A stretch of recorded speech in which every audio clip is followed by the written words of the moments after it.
Meriendang hugis ice cream, pero hindi naman ice cream?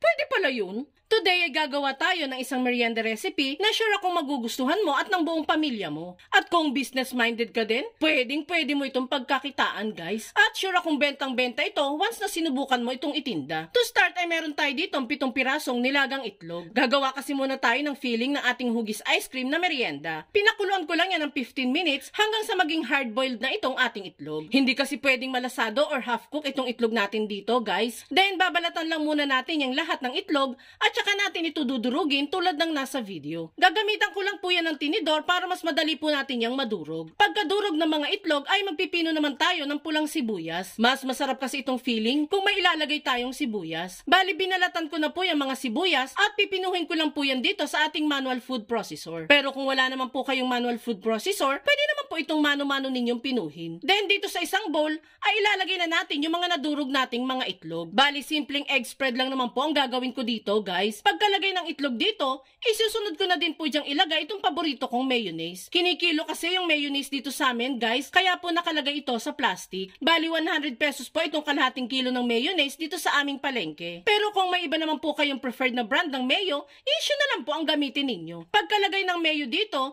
is isusunod ko naman dyan yung pinino nating sibuyas.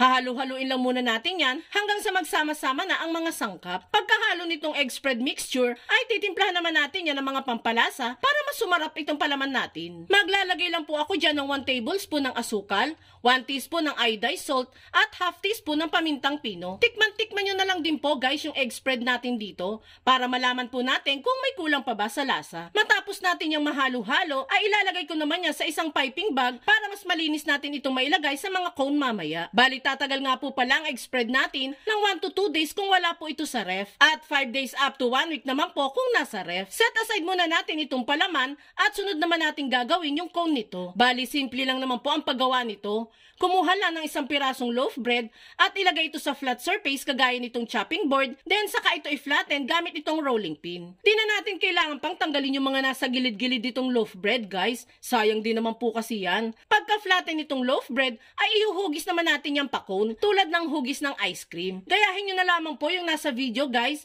para may guide kayo kapag nagawa po kayo nito. Then saka naman natin yung tutusukin ng toothpick para ma-hold yung shape nitong tinapay. Oh, diba guys? Ang dali lang. Once magawa na natin cone lahat ng tinapay, ay atin naman itong i-coat sa itlog at breadcrumbs para magbigay crunchiness dito sa tinapay. At kung nakaabot ka sa part ng video natin ito, it means na interesado ka sa merienda recipe na sinishare natin ngayon. At kung sakali pong magugustuhan mo ito, pwede po bang pusuan mo naman ang video natin? At mag-iwan ka na din po ng comment na, "Wow! Amazing merienda recipe!" Maraming salamat po! Once nga po na makoat na natin sa itlog at breadcrumbs lahat, ay pwede na po natin yang lutuin. Bali lulutuin lang naman natin itong mga tinapay dito sa medyo may kadamihang mantika. Malalim na maliit na lutuan lang ang ginamit natin dyan para konting mantika lang din po ang magagamit natin. Painitin lang natin ng mantika at pwede nang ilagay dito yung mga nakoat na tinapay. Lutuin lang natin ito ng ilang minuto sa medium heat hanggang sa maging golden brown na ang mga ito. Then once nga na mag golden brown na yan, ay pwede na natin yang hanguin. Palamigin lang natin ng konti itong tinapay at pwede na natin itong lagyan ng palaman. Para lang tayong naglalagay ng soft ice cream sa cone nito, guys. Ganyan lang po kadali.